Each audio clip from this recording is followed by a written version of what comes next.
おはようございます。今私は東京の日本橋にいます。始発電車に乗ってきました。この橋名板に書かれている日本橋の文字は最後の将軍である徳川慶喜が記号したものとなります。なぜこんな朝早くから日本橋にいるのかと言いますと、ここ日本橋から京都の三条大橋までを結ぶ旧東海道を今から歩いて旅してみようと思っています。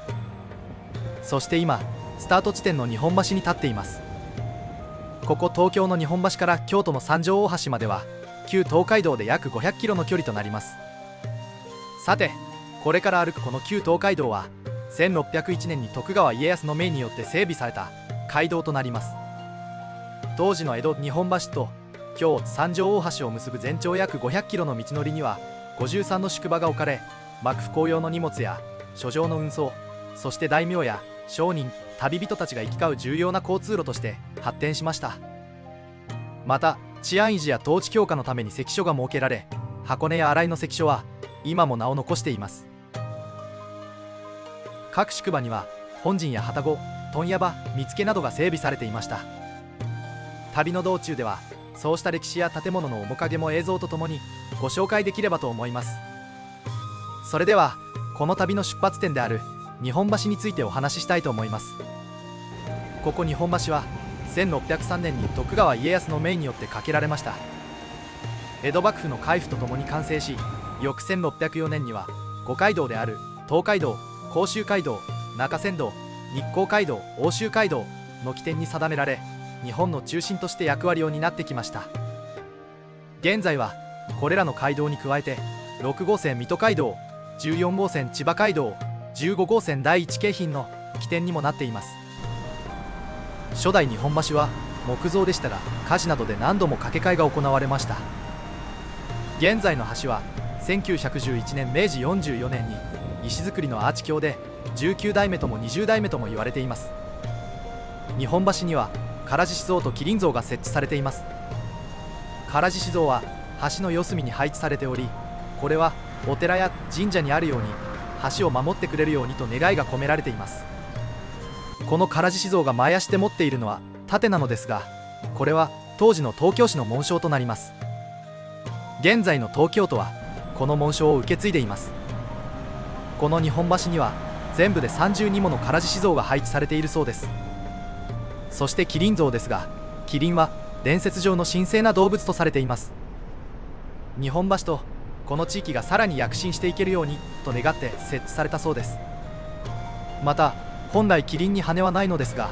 この麒麟には羽のようなものが存在しています。これは羽が生えたような形をした背びれなのだそうです。日本橋が道路の起点でもあることから、日本橋から飛び立つとの意味も込められているそうです。橋の中央には日本国道路元標があります。この道路元標は三越前にある元標の広場にレプリカが設置されています。この元標の文字は当時の内閣総理大臣である佐藤栄作氏による記号となります。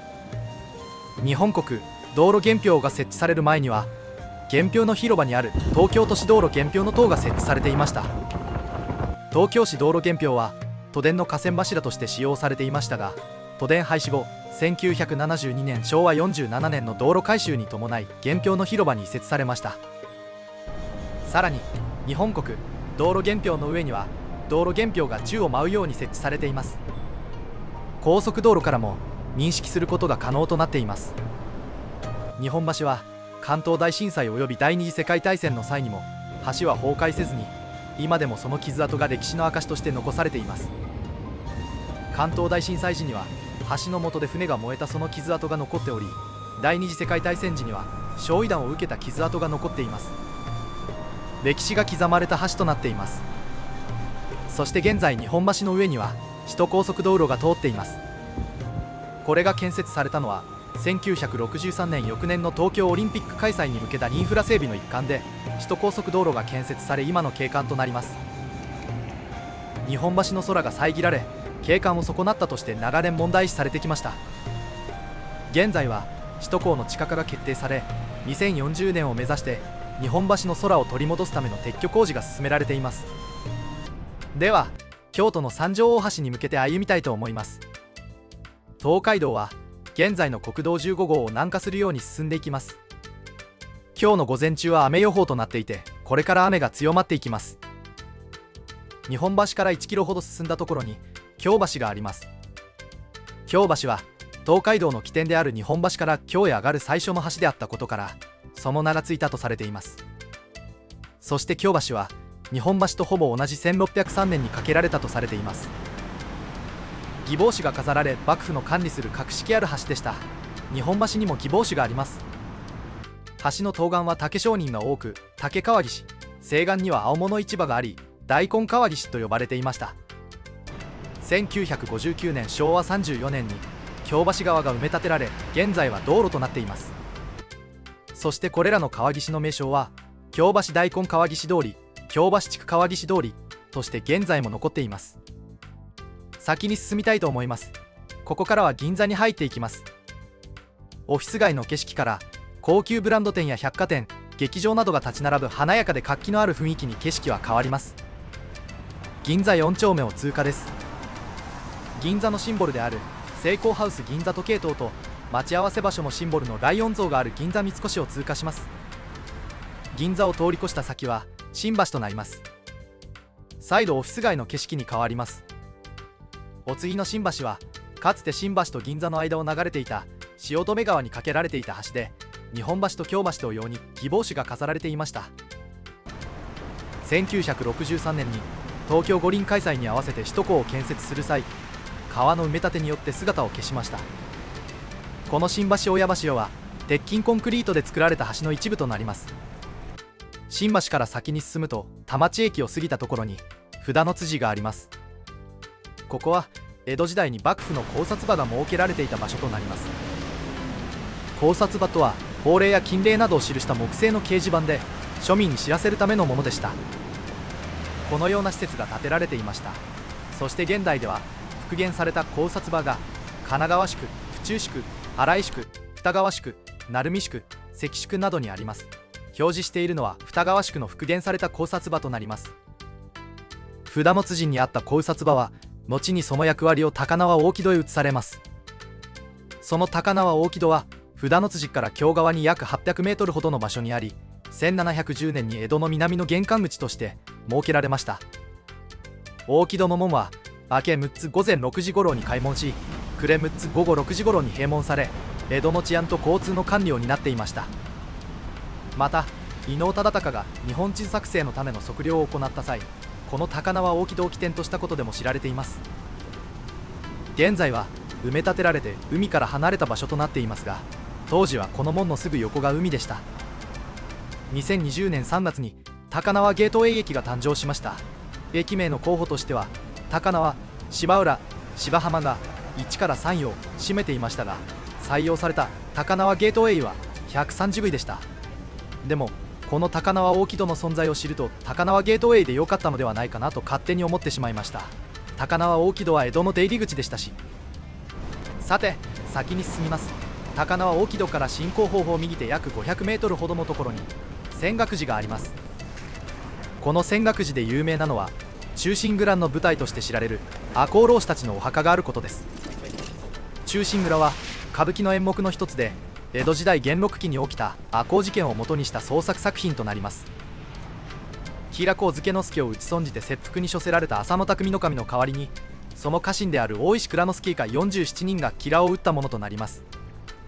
そして仇討ちを果たした47人の赤穂浪士は主君の眠る泉岳寺で最後の祈りを捧げ、その後自尽いたします。泉岳寺を後にして JR 品川駅を過ぎ 1.5km ほど歩くと橋に出会います。京急電鉄の品川駅と北品川駅間にある、ここは八ツ山橋となります。日本で最初の跨線橋の一つとして東海道と JR 東海道線を立体交差させるために架けられた橋となります。明治5年に開通した日本初の鉄道、品川駅周辺の交通を円滑にするために設けられ、その後も改築を重ねてきました。今の橋が4代目となります。この橋は品川宿の目の前にあります。そしてこの八ツ山橋は日本映画ゴジラ1954年でゴジラが上陸した地点にも使われています。品川宿に入るにはそのまま橋を渡らずに一旦横断歩道を渡ってから反対側に向かいます。八津山橋を渡ると左手には京浜急行、右手下には JR を眺めることができる橋となっています。さて、この八津山橋を渡ると最初の宿場である品川宿に入ります。品川宿は現在の東京都品川区に位置し、日本橋から約8キロ離れた1番目の宿場となります。1601年、徳川家康の命によって整備された東海道53次の最初の宿場です。江戸に最も近い宿場として大名や商人庶民が行き交い、江戸と全国を結ぶ重要な拠点として栄えました。品川宿は南品川宿、北品川宿、勝新宿の3つに分かれており、旅籠や茶屋が軒を連ねて旅人の憩いの場となっていました。江戸の玄関口として多くの人々でにぎわっていた様子がうかがえます。また海に面していたことから新鮮な魚介類が楽しめるグルメの町としても有名でした。この地には品川遊郭もあり、色町としての華やかさもありました。多くの文人や浮世絵師も訪れ、例えば歌川広重の東海道53次にも情緒あふれる品川宿の風景が描かれています。旧東海道から一本海側に入った八津山通りを歩くと北品川橋があります。この橋から眺める品川浦の屋形船や釣り船が並ぶ船たまりは情緒ある景色です。北品川橋は大正末期に作られた石造りの短い橋で、今も独特の風情を漂わせています。屋形船の明かりとともに水辺の情緒を静かに見守ってきた歴史ある橋でもあります。この橋を渡れば旧東海道の宿場町品川宿の面影が色濃く残る界隈へと足を進めることができます。北品川橋を少し南に歩くと公園にたどり着きます。この公園にはクジラのモニュメントとクジラの遊具が設置されています。そしてこの公園の奥に神方神社があります。この小さな社は江戸時代に目黒川へ迷い込んだクジラを供養したことに由来すると伝えられています。神方神社の創建は江戸時代以前とされ、かつてこの辺りは海沿いで漁業が盛んな地域でした。1798年に沖合に迷い込んだ大きなクジラが捕らえられ、江戸中が話題となりました。当時クジラは貴重な資源であると同時に神の使いとしても大切にされていました。その魂を慰め感謝を捧げるためにクジラ塚が建てられました。現在も石碑にはクジラ供養塔と刻まれ、静かに海への感謝を伝え続けています。続いては東海七福神巡りのご紹介です。新年の開運祈願として親しまれてきた伝統行事で、東海道沿いに点在する七柱の神々を巡礼します。東海七福神は品川区周辺の7つの寺社に祀られており、それぞれ異なるご利益があります。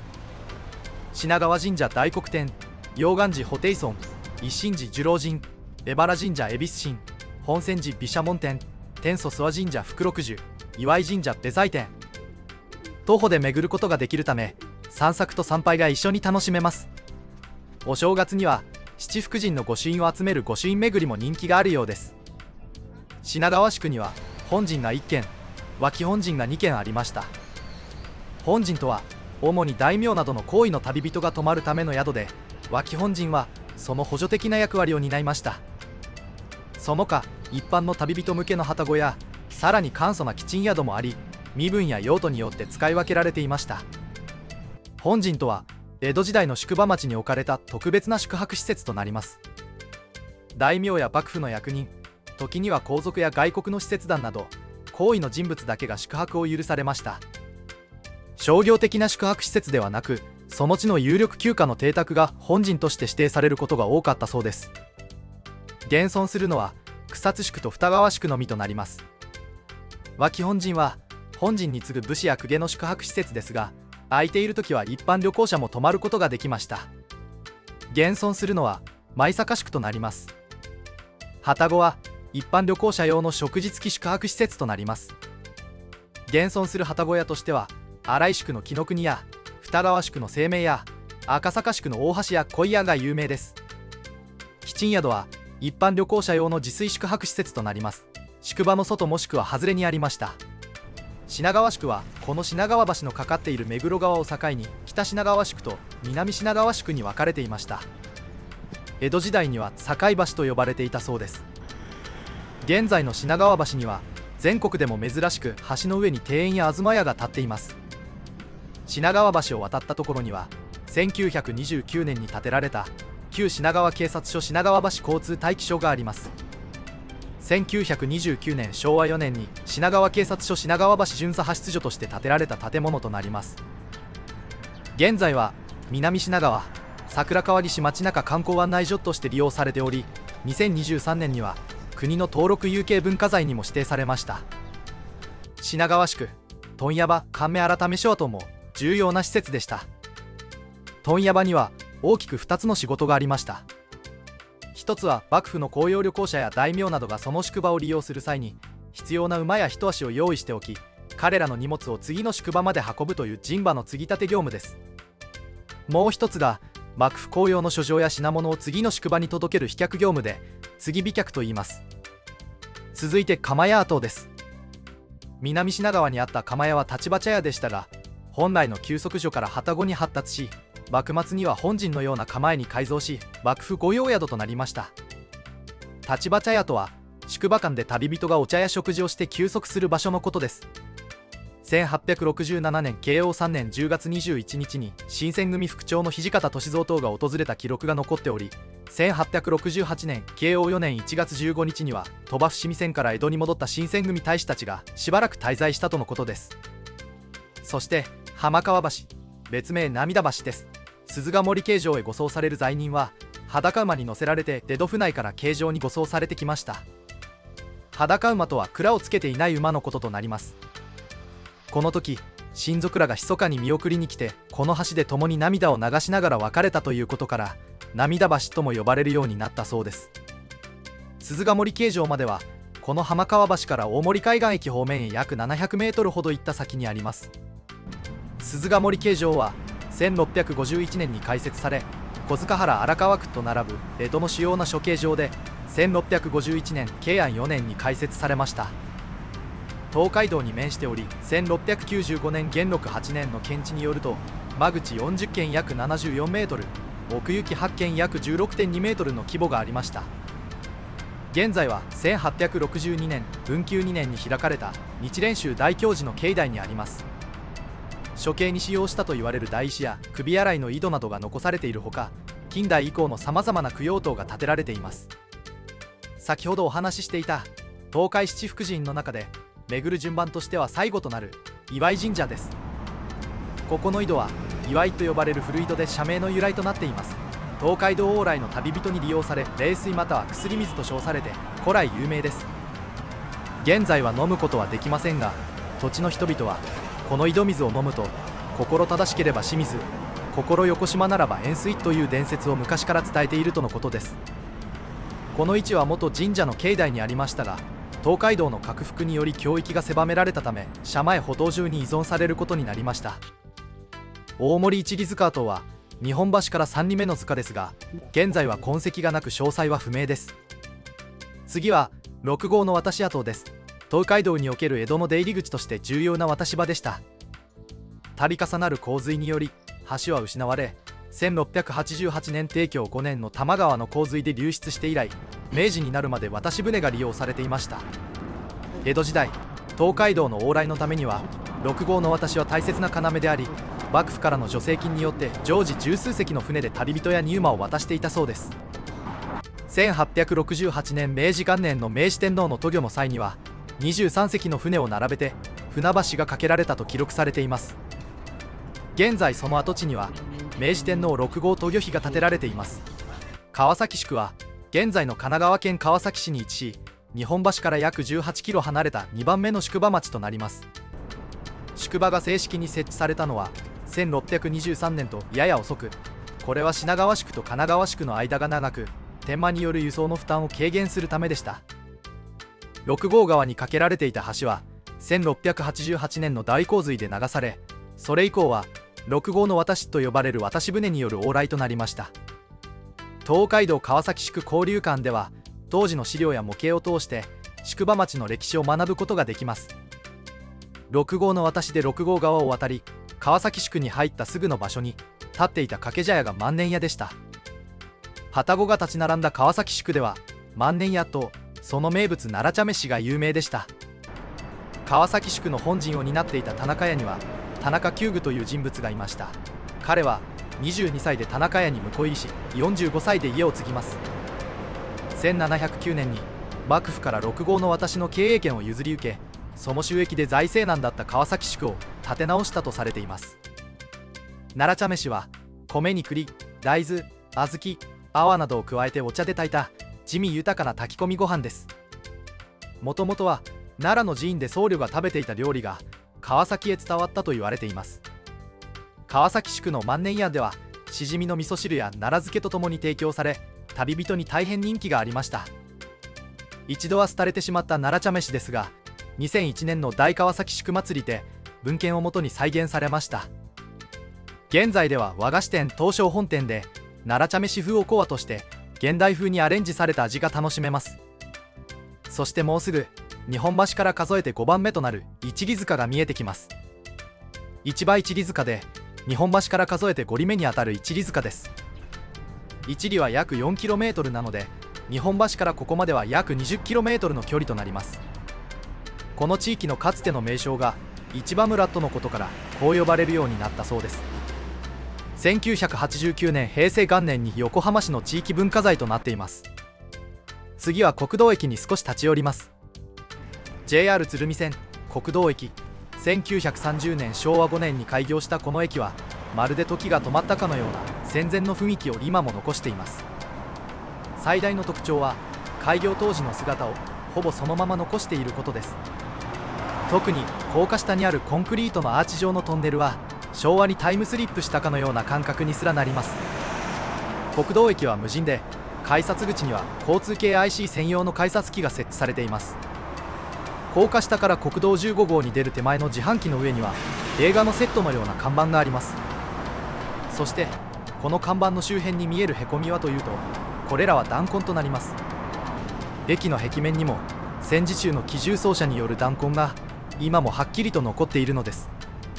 駅舎や高架下に刻まれた歴史の痕跡は今もなお残る歴史の証人となっています。国道駅から約1キロほど南に進んだところに、日本史の大転換点であった明治維新への契機の一つと言われる土井事件の場所を通過します。その場所とはここ生麦事件の発生現場となります。1862年に京都へ向かう薩摩藩の大名行列がこの地を通過していた際に、横浜で商売などをしていたイギリス人4名が馬に乗ったまま行列に入り込み、大名の籠に接近しました。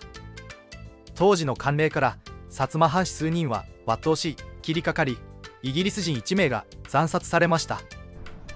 この事件は幕末の日英関係を悪化させ、翌年の薩英戦争の引き金となります。戦争後、薩摩藩は西洋の軍事力を学び、長州藩と連携して倒幕へと向かうきっかけとなりました。山麦事件は単なる衝突にとどまらず、日本の近代化と明治維新の契機となりました。旧石碑山麦事件碑は、事件で深手を負ったイギリス人の一人がこの場所で落馬し、とどめを刺された場所となります。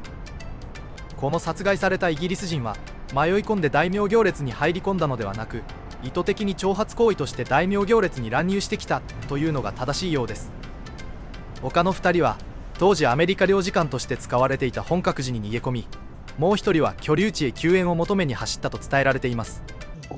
東小安一里塚跡で日本橋から6里目の一里塚です。以前はここに説明板が設置されていましたが、今は外されたようです。神奈川宿は現在の神奈川県横浜市に位置し、日本橋から約27キロ離れた3番目の宿場町となります。この先にある神奈川地区センター前には、かつて神奈川宿の滝の橋のたもとにあった考察場が復元されています。考察場とは、幕府が法令や禁令などを庶民に伝えるための掲示板で人通りの多い場所に設置されていました。神奈川宿の考察場は資料をもとに復元され、当時の雰囲気を感じることができます。少し先に進むと滝の川があり、橋がかかっています。この滝の橋を挟んで江戸川に神奈川本陣、京川に青木本陣が置かれていました。現在は跡地に石碑が建てられています。そして神奈川宿は県名神奈川県の由来ともなった場所です。江戸湾と全国の港を結ぶ水運の中継時、神奈川港があったことから陸運と海運の両面で発展しました。幕末には諸外国がこの神奈川港を開港するよう強く要求しましたが、幕府は東海道沿いという地理的な重要性を理由にこれを拒否し、横浜港も神奈川港の一部として横浜の開港を選びました。その結果、横浜は急速に発展し、神奈川宿は次第に宿場としてのにぎわいを譲っていくことになります。本覚寺は幕末に横浜が開港された後、アメリカ領事館として使用されたお寺です。1862年の生麦事件では、負傷したイギリス人2名がこの寺に逃げ込み助けを求めたと伝えられています。神奈川一里塚跡は日本橋から7里目にあたる一里塚の跡です。関東大震災や横浜大空襲で多くの建物が焼失しましたが、現在も昔ながらの商店街や料亭が残っています。割烹田中屋は神奈川港を一望できる景勝地に佇む創業1863年の老舗料亭です。田中屋の前身は旅籠桜屋で、歌川広重の東海道53次にもその名が描かれています。坂本龍馬の妻お龍さんが晩年にこの田中屋で働いていたとも伝えられています。死亡の追分は東海道と八王子道の分岐点、いわゆる追分にあたります。旅の道筋が分かれる要所であり、江戸時代には交通の要となっていました。保土ヶ谷宿は現在の神奈川県横浜市に位置し、日本橋から約32キロ離れた4番目の宿場町となります。江戸から程よい距離にあるため、大名や商人たちの宿泊地としても利用されていました。江戸方見附跡があります。ここは江戸川からの保土ヶ谷宿への出入り口となります。見附とは本来は軍事目的の見張り所のことを指します。江戸城では外堀沿いに数多くの見附が配置されていました。赤坂見附、四谷見附といった地名はその名残となります。宿場町にも同様に、江戸寄りには江戸見附、京寄りには上方見附があり、宿場の出入り口を見張っていたとされます。保土ヶ谷宿の西には東海道屈指の難所権太坂があります。この急坂は旅人はもちろん、馬や荷車を引く人々にとっても過酷な道のりでした。しかし坂の頂上からは遠くに富士山が見え、旅人たちはその眺望にひととき足を止めたと伝えられています。宿場には旅人のための本陣、脇本陣、旅籠が立ち並び、馬の乗り継ぎや荷物の運搬を担う問屋場も設けられていました。問屋場は幕府の公用旅行者や大名の荷物陣馬を次の宿場へ送り届ける継ぎ立て業務と、幕府の書状や品物を届ける継ぎ飛脚の中継地点として機能していました。考察場は法令や禁令などを記した木の掲示板で庶民への周知を目的として設置されていました。保土ヶ谷宿には本陣が1軒、脇本陣が3軒、そして茶屋本陣が1軒ありました。茶屋本陣は名主の屋敷で、大名や公家幕府の役人たちの休憩所として使用されていたそうです。保土ヶ谷宿ではもともと吉宿のみでしたが、1690年代頃から食事や酒を提供する旅籠屋が増えてきたと言われています。吉宿とは食事の提供がなく、旅人が自炊するための薪だけを提供する宿泊施設です。この旅籠屋は1869年に建て替えられたものとなります。旅籠は一般旅行者用の食事付き宿泊施設となります。一般的に1泊2食付きで、1泊の宿泊料金は現代の価格で3000から5000円程度でした。旅籠から少し先に進んだ場所に、京川の宿場の出入り口にあたる上方見附の跡と、日本橋から数えて8里目約32キロの一里塚である保土ヶ谷一里塚跡があります。さて、ここからは東海道屈指の難所である権太坂に入っていきます。権太坂は保土ヶ谷宿と戸塚宿の間にある急坂で、標高差があり幅も狭く、旅人にとっては難所の一つでした。足腰の弱い高齢者や女性などは手前の保土ヶ谷宿に宿泊し、多くの旅人たちは休憩で英気を養ってからこの坂に挑んだと言われています。雨が降ればぬかるみ、乾燥すれば砂ぼこりが舞うなど過酷な条件の中、多くの人がここを越えて旅を続けました。今ではこの道も整備されて歩きやすくなっているとはいえ、かなりの勾配が長く続く上り坂なので、この坂を通過するのには苦労しました。権太坂は馬でさえ体力を削られ、登りきれずに行き倒れた人や牛や馬を投げ込んだ井戸が近くにあったそうです。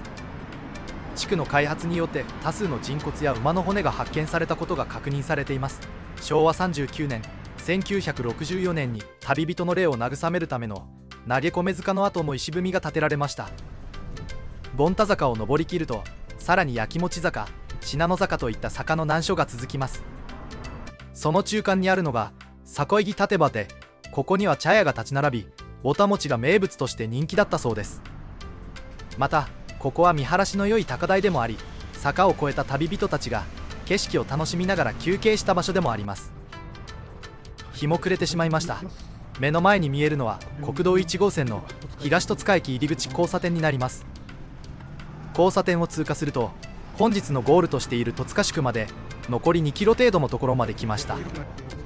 もう少しで戸塚宿の入り口となる江戸方見附となります。